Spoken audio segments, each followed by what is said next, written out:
C'est officiel, Denis Levaux quitte Dacia avec effet immédiat.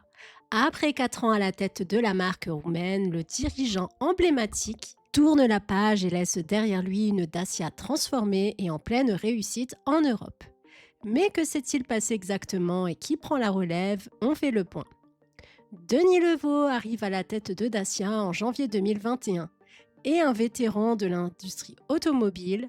Entré chez Renault en 1990, il a occupé des postes clés, que ce soit chez Nissan en Amérique du Nord ou dans la gestion des conséquences de l'invasion de l'Ukraine sur Renault et Lada.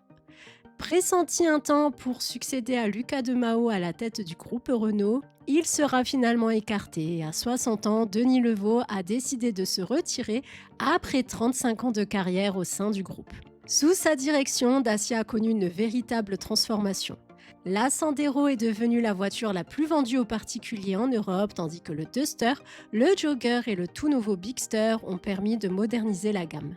Si la marque a peu à peu quitté sa vocation 100% low cost, elle reste une alternative crédible pour les classes moyennes, surtout dans un contexte de crise du pouvoir d'achat. En d'autres termes, Denis Levaux a consolidé Dacia comme un acteur incontournable du marché européen. Mais tout n'a pas été parfait, le virage de l'électrique reste un défi pour Dacia. La petite électrique Spring importée de Chine a souffert de barrières douanières et de l'absence de bonus écologiques.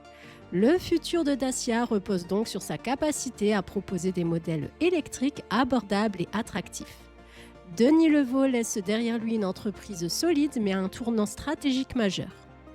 Qui pour remplacer Denis Levaux? C'est Catherine Hadd, ancienne PDG de Smart et vice-présidente chez Mercedes-Benz, qui prend désormais les rênes de Dacia.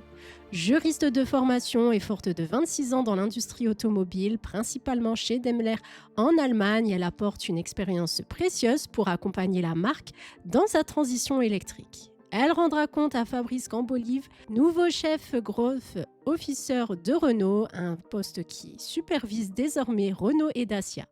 L'objectif, accélérer les décisions, renforcer les synergies entre les marques et préparer Dacia à un futur plus électrique et innovant. Denis Levaux quitte Dacia après avoir transformé une marque low cost en succès européen. Catherine Hadd hérite d'une marque en pleine mutation avec la double mission de maintenir l'élan actuel tout en préparant la transition vers l'électrique. Le futur de Dacia s'annonce donc passionnant et la route vers l'électrique pourrait bien être le prochain grand défi de la marque roumaine. Et vous, que pensez-vous de ce changement à la tête de Dacia? La marque continuera-t-elle sur sa lancée ou va-t-elle changer de stratégie avec Catherine Hadd? Dites-le nous dans les commentaires et n'oubliez pas de liker, de vous abonner pour suivre toute l'actualité automobile.